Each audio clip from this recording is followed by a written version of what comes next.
خطبہ نمبر 234۔ آپ علیہ السلام کا ارشاد گرامی، لوگوں کے اختلاف صورت و سیرت کے وجوہ و اسباب۔ بسم اللہ الرحمن الرحیم۔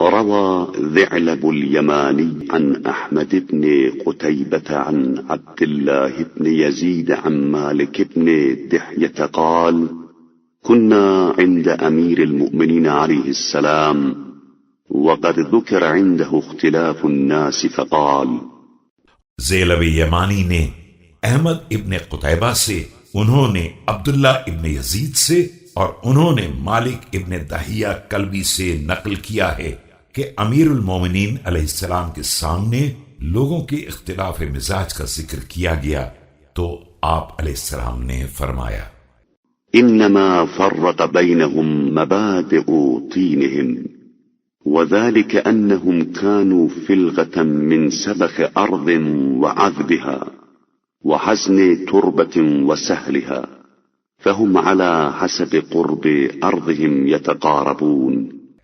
لوگوں کے درمیان یہ تفرقہ ان کی طینت کی بنیادوں پر پیدا ہوا ہے کہ وہ شور و شیریں اور ہموار و ناہموار زمین کا ایک حصہ ہیں، لہذا جس قدر ان کی زمین میں قربت ہوگی ان میں اتفاق ہوگا۔ وعلى قدر اختلافها يتفاوتون، فتام الرواء ناقص العقل، وماد القامة قصير الهمة، وذاك العمل قبيح المنظر۔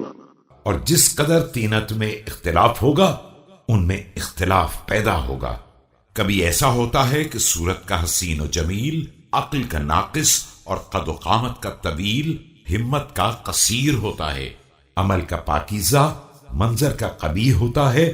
وقریب القعر بعید الصبر، ومعروف الضریبة منکر الجلیبة، وتائه القلب متفرق اللب، وطلیق اللسان حدید الجنان۔